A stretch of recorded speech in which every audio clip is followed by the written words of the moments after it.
Nice. Good to be here. So, yeah, I know many of you are kind of exhausted. It's been a long day, right? And the good news is that we're going to relax now. So it's not going to be like talking about codes anymore. It's a completely different field. And Toby just mentioned it. The reason why I'm here, I'm a multiple world champion in freediving. And at least I have become one. I have set 22 world records. And freediving is a sport that's all about maximum relaxation. So the more I am relaxed, even when there's a lot of pressure, the slower I consume my oxygen, the longer I can hold my breath, consequently. And I answered this question before. In my case, that's more than 10 minutes. And if I'm allowed to breathe pure oxygen beforehand, even more than 24 minutes. Yeah. So, thank you very much. So now the question might arise, what does this have to do with you guys, right? And the tools that I use in order to maximally relax do not only make me a better freediver, they also help me navigate with the challenges of everyday life. And many others now. And I can tell you my life as a speaker, I'm a trainer as well, I'm a teacher, and most of all, I'm a father of 2 young and super active kids. This can be quite stressful. And of course, I know that you've also been challenged lately. The rise of AI, wow, huge topic.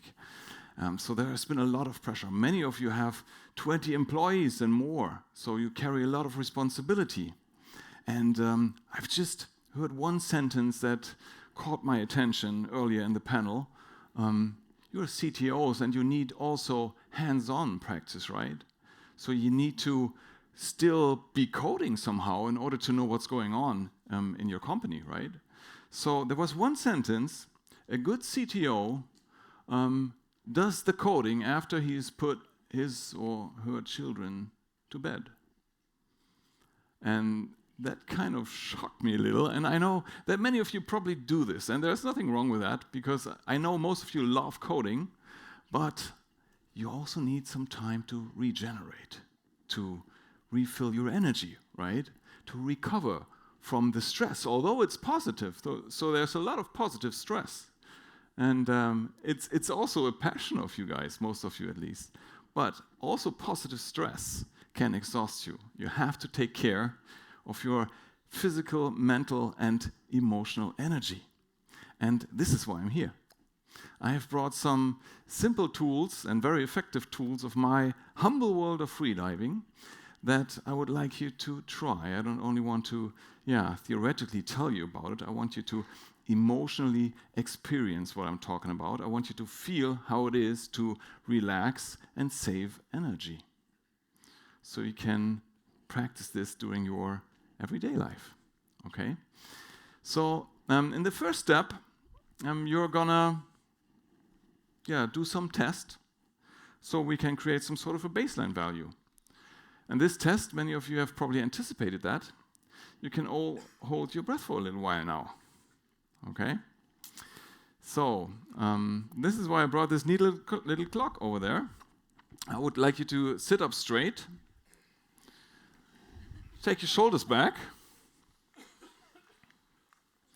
And now I will give you a countdown of 10 seconds. And when this countdown's up, I would like you to take a deep breath and stop breathing. So hold your breath as long as you can. If you can't hold it anymore, very important, stop breathing again, okay? And the second thing, have a look at the clock, how long you went for, okay? So we have this baseline value, we can compare it with then later on, okay? So, you guys ready? Yes, I'm ready to relax. Okay, good. So 10 seconds to go, then take a deep breath and hold it for as long as you can, okay? 10 seconds. 5, 4, 3, 2, 1. Take a deep breath. And hold.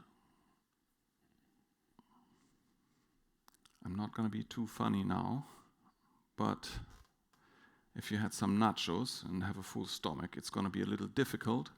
Don't be irritated by this first urge to breathe. You can still continue on a little bit. There's a lot of oxygen in your body. I can't see any blue lips here, so you're fine, okay? Relax your shoulders, that's the first point of tension.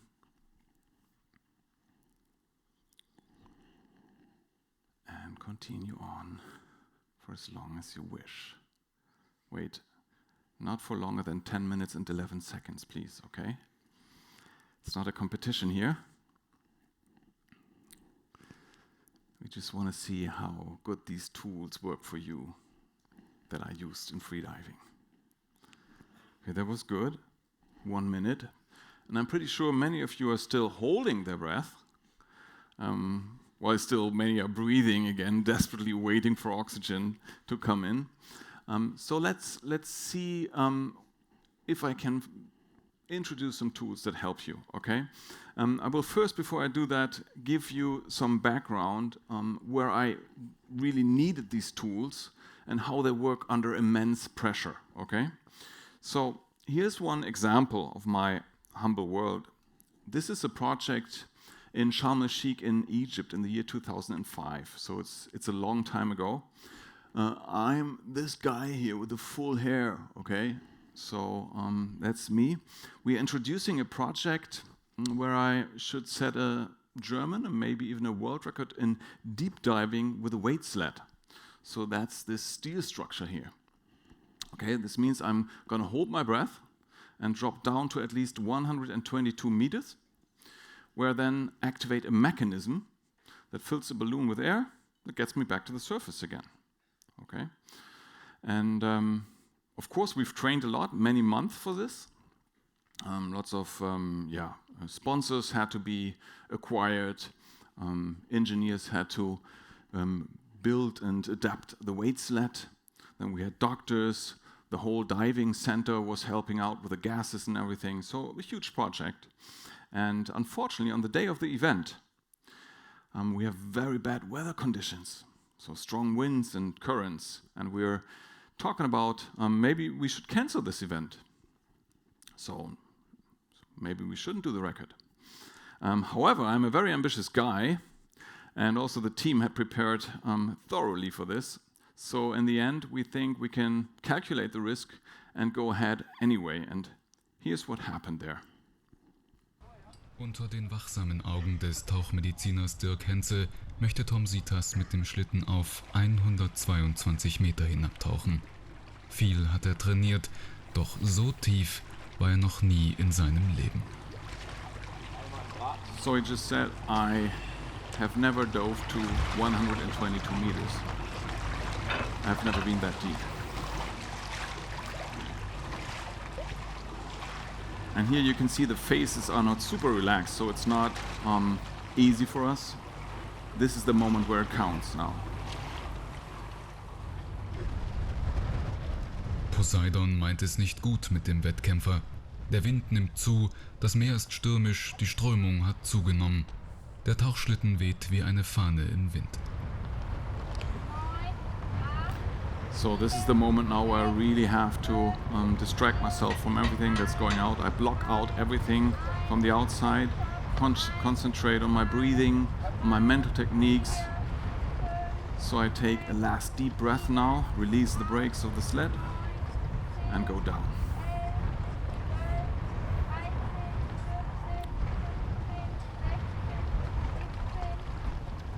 Tom Sietas setzt alles auf eine Karte. 150 Meter tiefes Blau sind unter ihm. Wird er es schaffen? So in the beginning it's everything, it's easy. I just enjoy the water passing by, how it touches my skin. 30 Meter, 30 meters. 60 Meter, The equalization for my ears is going well, so I feel super okay here. Although I'm noticing I'm going a little slower than usual. You can hear the friction on the rope. So the speed is not as high as normally.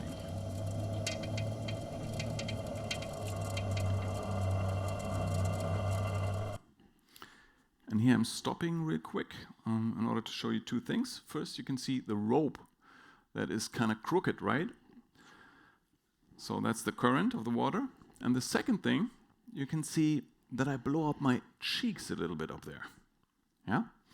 And the reason for that is that I'm close to 80 meters now. At 80 meters, we have a pressure of 9 bars. That's 9 times the pressure of the surface, which means my lungs are compressed to a ninth of its original size. Okay, so there's a lot of pressure on the lungs, and I'm almost at this point where the pressure is so high that I cannot extract any more air out of my lungs to make this equalization for my ears. Okay, you all know this pain in the ears. You need to equalize that with the air of your lungs. And that's why I take this extra reservoir of air with me down there, so I can, manage another, maybe 2 more equalizations, and then I desperately wait for the signal that I have reached record depth. 80 Meter,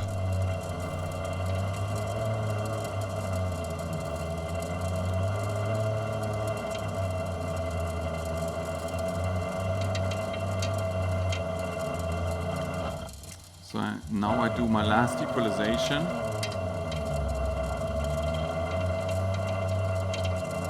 And I'm waiting for the signal now that I'm there.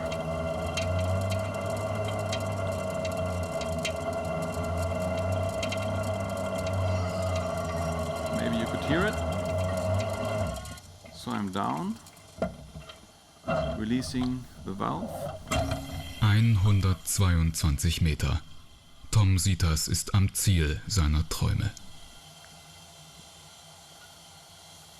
Nur langsam, viel zu langsam, füllt sich der Hebelschirm mit Luft zum Aufsteigen des Athleten. Sekunden werden zu Stunden.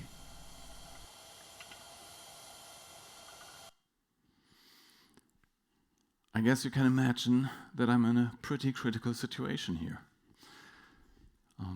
If I don't make a good decision in the next few seconds, I might lose my life here. I have basically 2 options. Either I exit the sled and try to make it to the top, swim up, which was difficult because it would have meant to break the current world record at that discipline, and I hadn't trained for it, and I already wasted a valuable 10-15 seconds of oxygen. The second option was trying to solve the problem down here, try to make the sled work again, which was also difficult because I wore goggles that were filled with water, so I couldn't see anything. So in other words, I was under immense pressure and I needed a very long breath. And although most of you probably wouldn't think of going down to 100 meters holding their breath, I know that you've also been under a lot of pressure. It's just the time of the life where the pressure is high with your families, on your jobs. We've talked about this. So you have experience in pressure situations.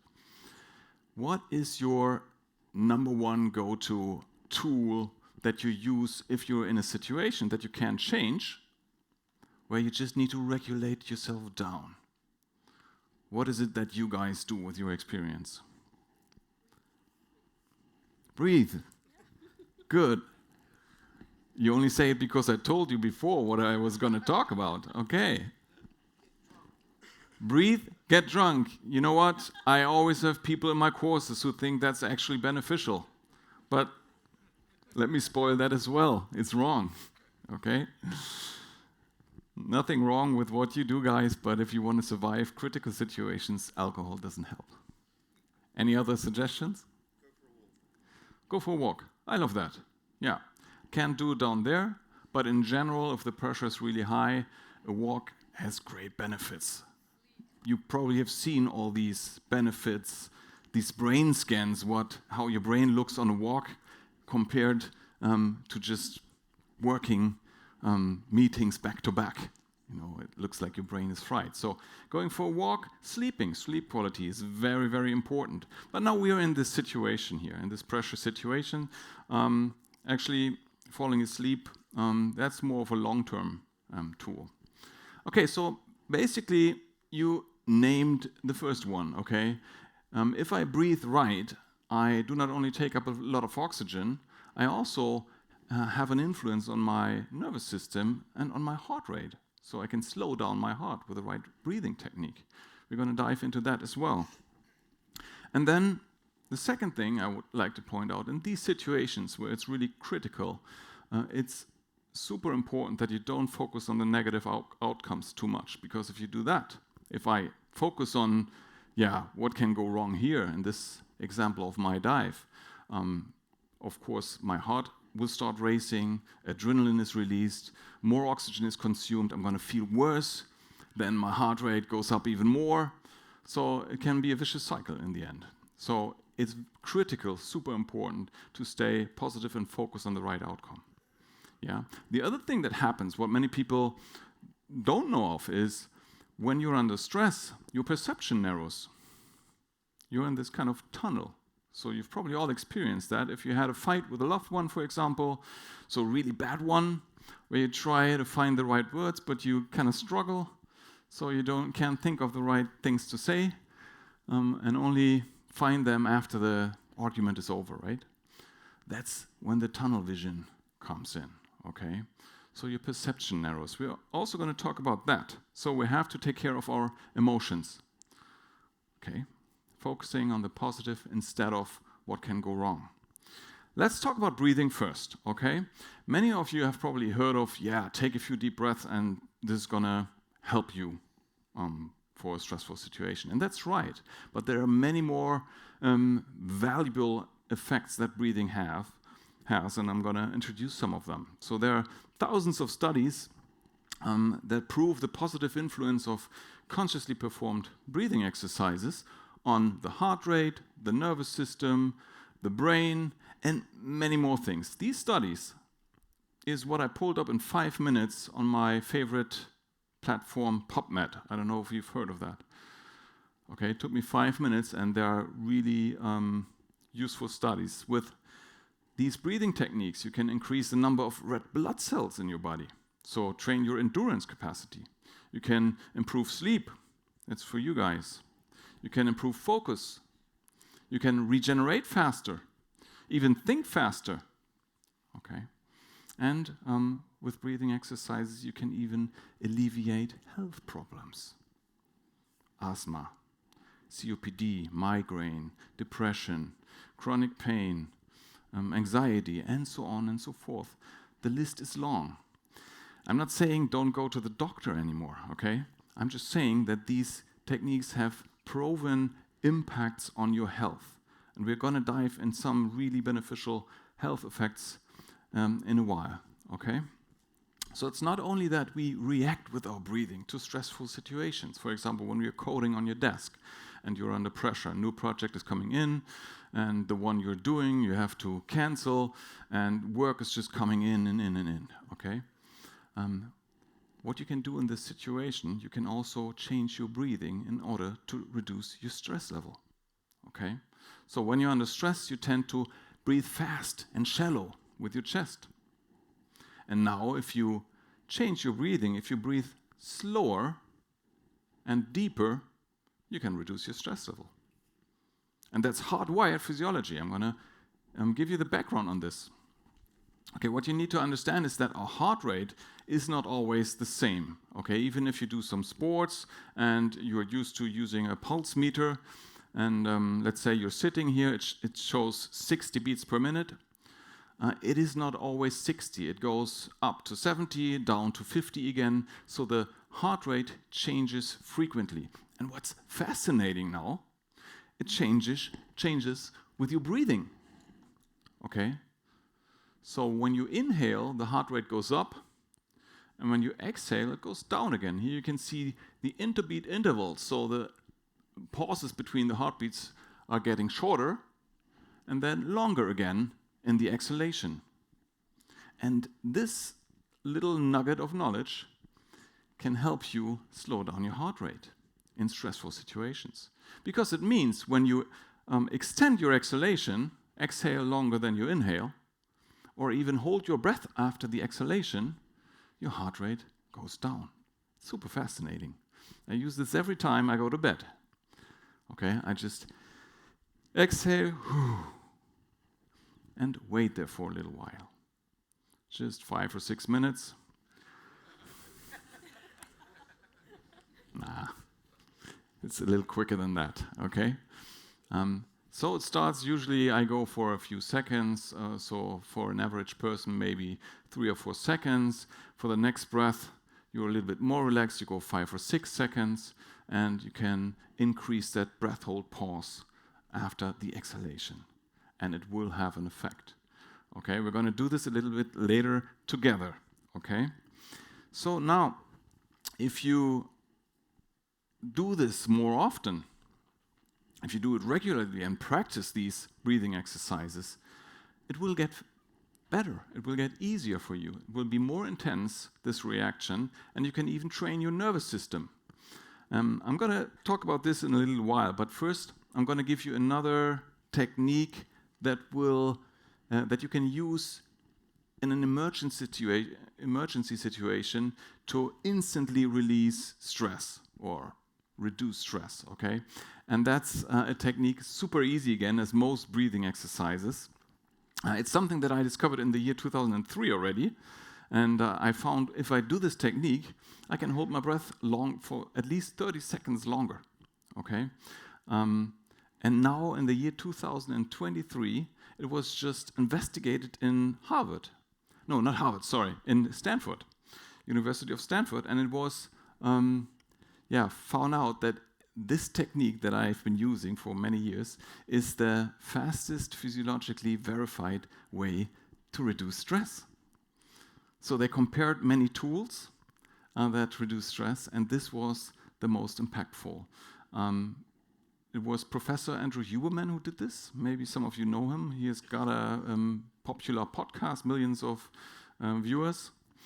And he named this technique the physiological sigh because we do this sigh every once in a while during the day in order to relieve stress. And what happens there is the following. So if you sit on your desk and you are under stress and you breathe fast, you don't use this area of your lungs down here.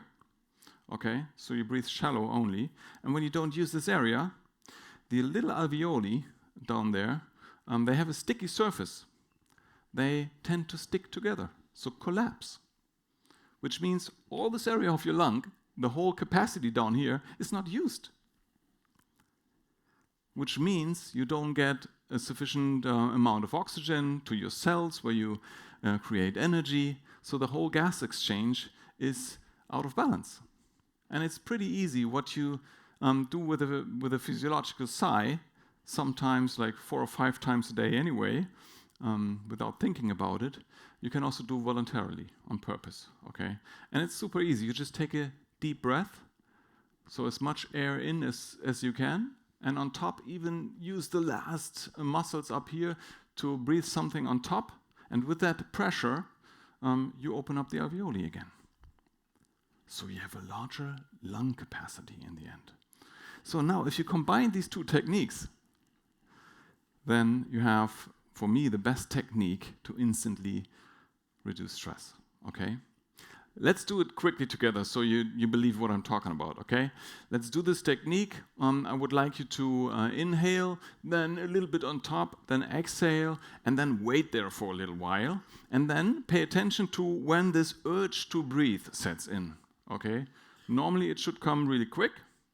And here, if you use this technique, don't start breathing again. Wait for this urge, okay? Wait for this feeling, oh, I need to breathe again. Okay, and try to get a feel how long it takes, okay?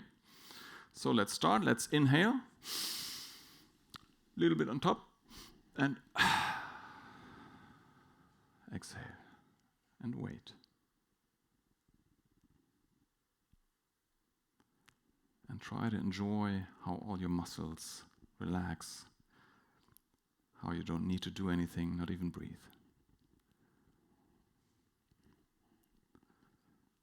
And here you should feel right away that you're more relaxed than if you hadn't done this before. And this is the tool that I use in order to fall asleep quickly. And if I'm under stress, just one time doing this can help you to manage stress, okay? And if you train this, it's even better. Okay, so much about breathing. There is another very important influence on your stress level that many of you aren't aware about, or at least are not using yet. Let's go to this one first. Emotions. Emotions have a super strong impact on our nervous system. And here's one example where I've learned about this the hard way, how strong the influence on relaxation is when you are under positive emotions. Okay, this is an example of the World Championships in Vancouver in Canada in the year 2004.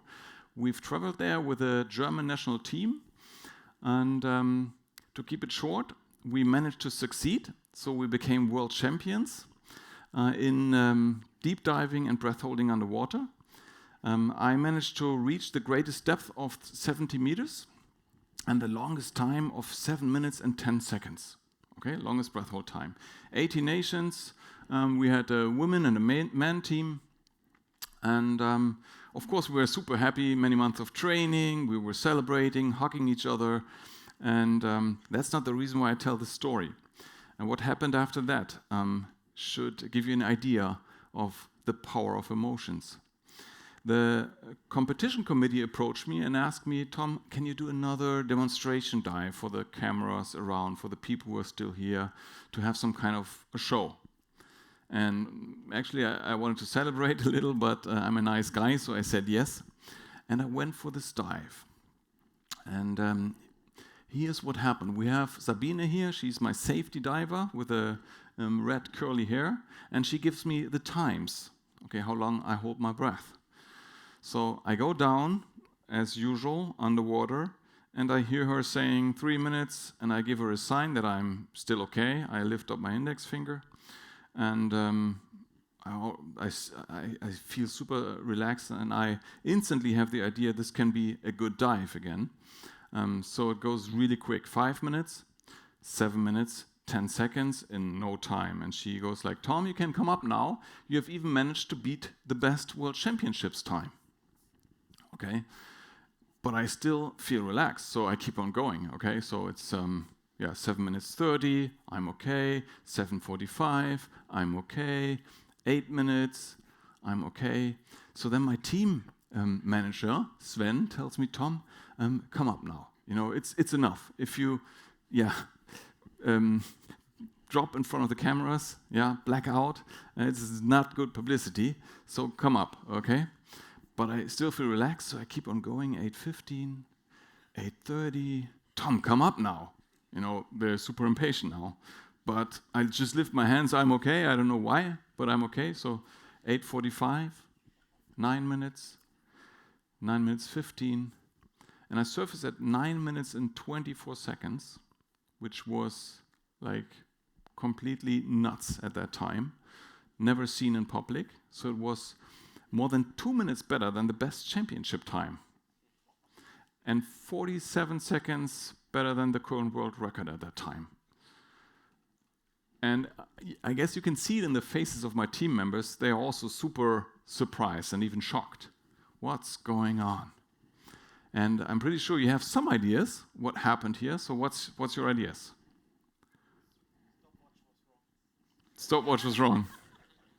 CTO, that's a tech answer. Nice. How was this possible? Yeah, pressure was off. Right. That's the first and the right and obvious answer. Pressure was off, but it's only half the truth, because as you can see, everybody's surprised. So even the weeks and months in training before, I didn't manage a time like that. Not even close. So there was more to the equation. And what was different in that 1 hour after we won the title? I was happy. Super happy. So we were hugging each other, we were celebrating, screaming, and yeah, this releases a nice cocktail of happiness hormones in my body, right? So, for example, the mutual feeling of success releases oxytocin, which is a hormone that works against cortisol. Then dopamine, the success hormone. Endorphins. Endorphins do not only relax you, they also make you more numb against pain. And if you remember this feeling, it's quite uncomfortable when the urge to breathe sets in. When you're under endorphins, you don't even feel it that much anymore. So there's a lot of things going on in my body which made this performance possible. And of course, it's not always possible to set a world record or become world champion if you want to relax. So I was thinking, how can I make use of this knowledge? Yeah. And what I thought was, why don't I dive back into that moment in order to create these feelings, which made sense to me back then, because as you might know, your subconscious does barely know the difference between what's actually going on and what you're only imagining. That's something that in sports is very often used, in golf and tennis, where you use your mind in order to train complex movements. So why shouldn't you dive with your thoughts into a feeling?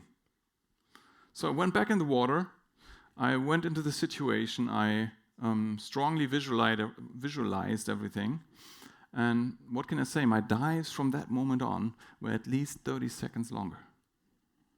Okay? So it was a game changer, but not only for freediving, also for the world outside freediving.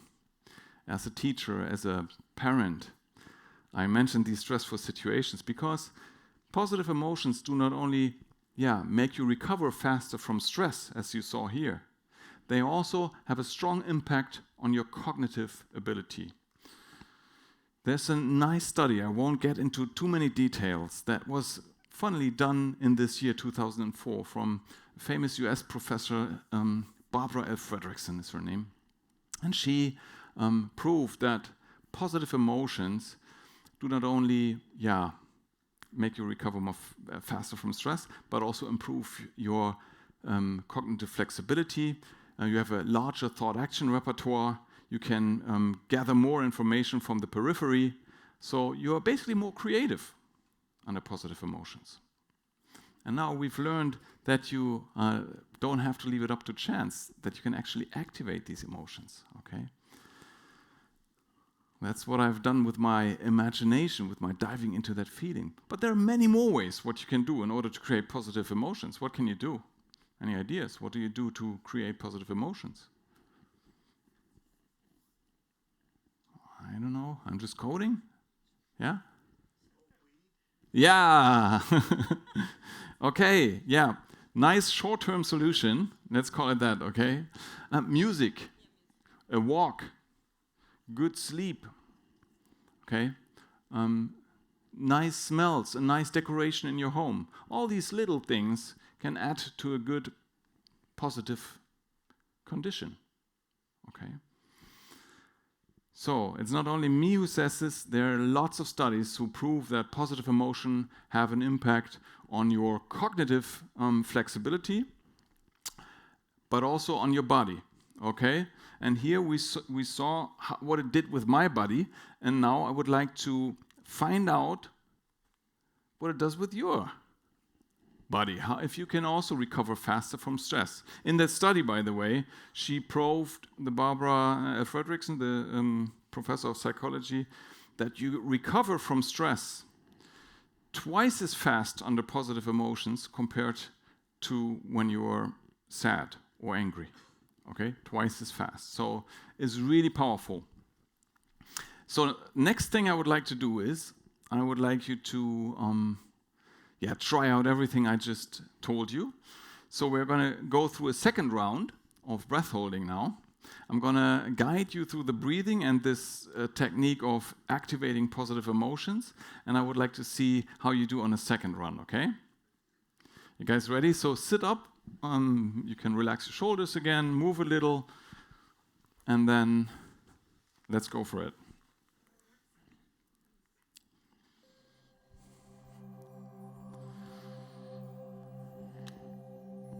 So let's start with a deep breath, the physiological sigh. So we're going to inhale as much as we can. Exhale again. Inhale.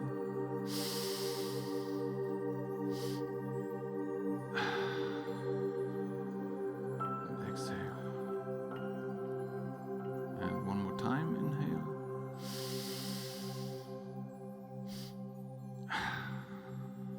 Exhale. Now continually breathe normally. Don't hold your breath. Just let the breath flow. And try to focus on the movements of your body for a little while.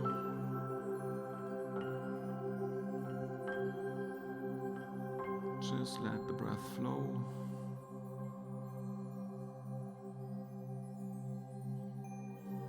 It's really normal that your thoughts are everywhere. Your job is to always come back to your breath and feel your body again.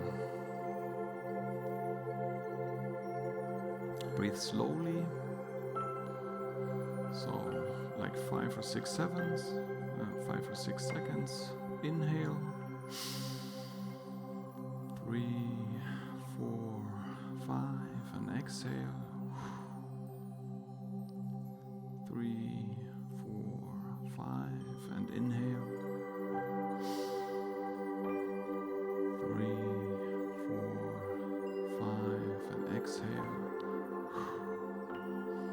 Now continue in your own rhythm. Just breathe slowly and try to relax.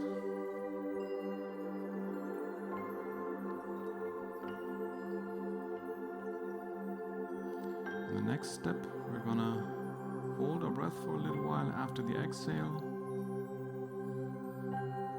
So we inhale. 3, 4, 5, and exhale. 3, 4, 5, and hold. And inhale. 3, 4, 5, and exhale. 3, 4, 5, and hold.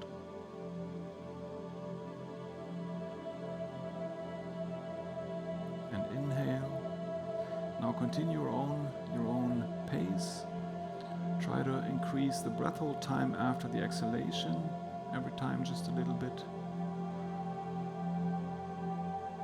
Just as long as you're comfortable.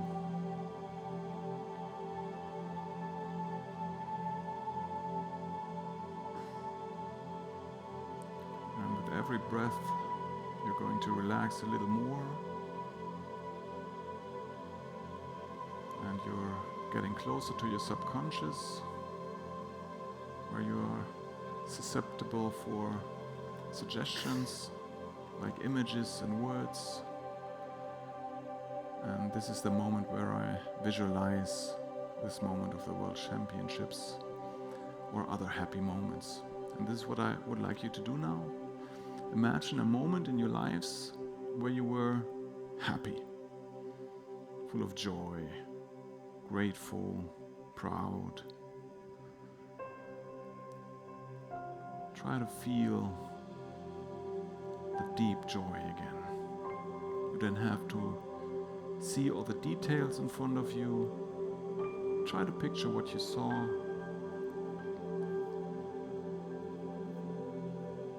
What you heard. Maybe there was a certain smell in the air. And most importantly, try to remember what you felt in this moment. dive deep into that feeling again. Maybe you can even feel the joy running through your body.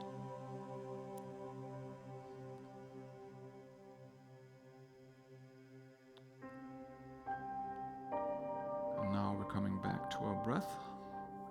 We're breathing a little bit faster than before, 4 seconds in and out. So inhale, 3, 4, exhale, 3, 4, inhale, 3, 4, exhale. Continue at your own pace. You can even go a little faster. If you feel some tingling in your fingers, then go slower again. And if you fall asleep, then faster. Now you're gonna get another countdown from me. And when the countdown's up, I would like you to take another deep breath and try to hold for as long as you can. So 10 seconds to go.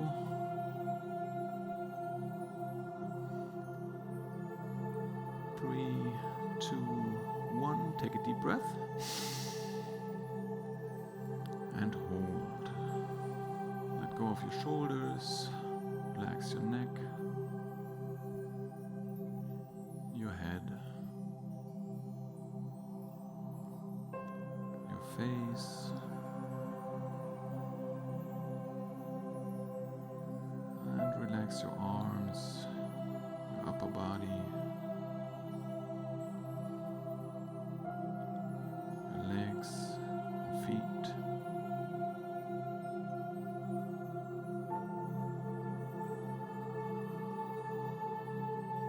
And try to enjoy this moment of stillness.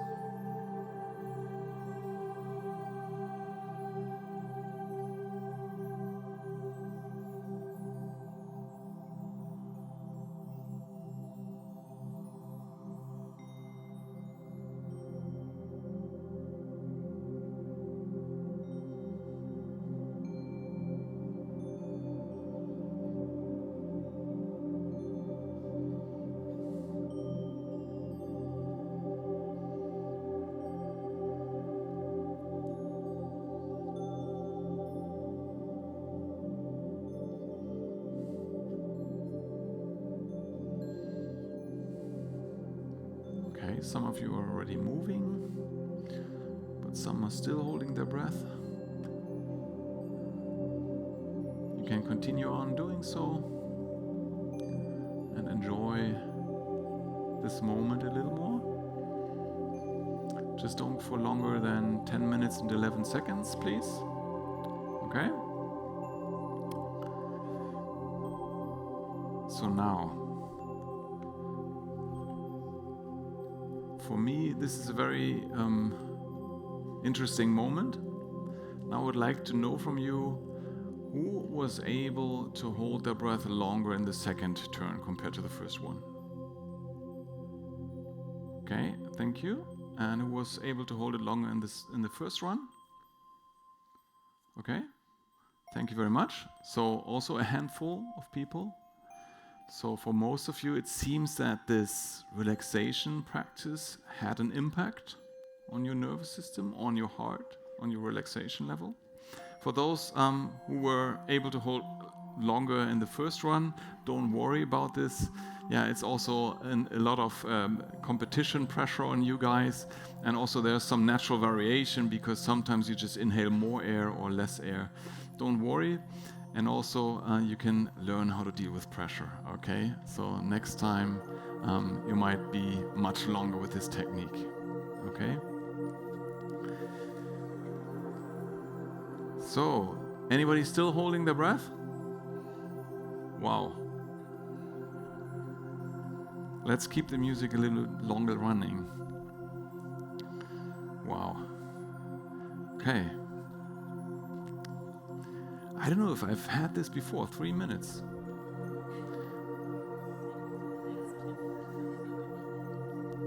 Okay, stop now. So guys, you have felt how this technique works, how you can wind down, how you can reduce your stress level. And this is the technique I use for all of my world records. And also in this attempt in the Red Sea, I don't know if you still remember, we showed it in the beginning, my dive to the bottom of the Red Sea where I was stuck in the weight sled. And here's what happened. I couldn't see anything, so I just had to listen to what was happening. And I heard a sound of air bubbles, like bloop, bloop. And I was thinking, what is this noise? And there were two options again. Either the pressure tank inside of the balloon is empty, and there's just a little bit air coming out. Or, second option, the balloon is full of air, and there's just some air overstreaming the edge of the balloon. And in that case, there is an upward force present, so I have to maybe only unstuck the weight sled, so it releases. So I'm thinking I'm going to just give it a little shake, and then see if it works, and if not, in 10 seconds I'm going to go out and try to make it to the top. Okay, so you're going to see me shake the sled, and then there's a safety diver coming who couldn't do anything, and I'm giving it another shake, and then here's what happened. Okay, I'm still thinking about what's going on. Okay, so there might be air in the balloon, as you can see. This is the case. So I'm thinking, I'm pulling the sled Nach a little. 45 Sekunden Grundzeit greift schließlich der Sicherheitstaucher ein. Another time, and then it's unstuck.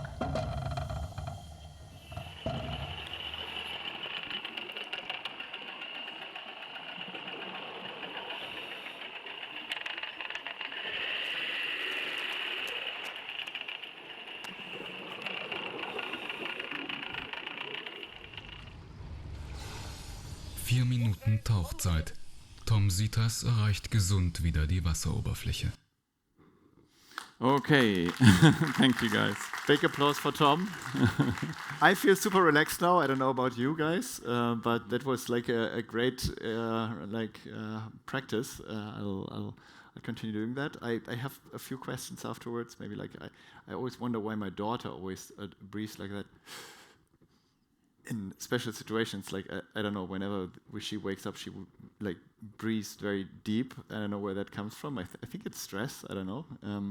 I don't know what you do to your daughter, but yeah. Maybe she's already stressed when she wakes up. Maybe, yeah. I and can Daddy imagine. wakes up. But that must come from my better half, as many say. I don't know. Not from me. I'm relaxed. But yeah, maybe we have space for one question. Do you have one question from the audience? We have one there, up there. Lena has to walk a lot. Did you ever have someone pass out during exercises at like a talk? No. Thousands of people. You know, the good news is there's a lot of oxygen in your body, much more than you would expect. Okay, so nobody probably goes, except for this one guy who did 4 minutes maybe even. So, yeah. Mm-hmm. So, aha. How often and for how long is your practicing? Even if you do it like once a day, 1 or 2 minutes, if you do it continually, after a few weeks, it should have an impact. Firstly, you probably have noticed how it feels already, but if you do it regularly, you can impact your nervous system. You can increase the so popular heart rate variability, your HRV, which is a marker for the ability to deal with stress and also for longevity. So this is something, if you do it like every day for 1 or 2 minutes, after a while, your nervous system will be more flexible and very, very efficient. I know. We had No. That was just me, okay. Being stressed. I've never been thrown off a stage. I didn't want to introduce stress, so okay. I don't want to throw you out. So, do you also have videos on that, like on YouTube or something, where you show that? There are videos. Or other videos? There's a book. 3 weeks ago, I released my book on this. It has become a Spiegel bestseller, which I'm pretty proud of. There you can get into the details. And there's some stuff on YouTube, but not a lot, to be honest. But I can tell you, you can train this, you can influence and change your nervous system to be able to deal better with stress. So it's really hardwired. It's not something spiritual. There's a lot of data on this. if you want to know more about it. There's the QR code behind Toby. But you can always contact me if there are any questions. So I have 2 Christmas presents now. If an 8-year-old is able to read your book, then I have one and one for my wife. So thanks a lot for that. I don't know if you're around for a few minutes. So Sure. maybe people have questions, then we can continue outside. There are drinks, and we have shuttles in front of the 25 Hours Hotel again. Last shuttle is leaving at 7, so we have some time here. But let's not get lost. So thanks a lot, Tom. Really great having you here. And yes, I'll buy your book straight away because it's really a good thing. Thank you. Thank you very much. Thank you.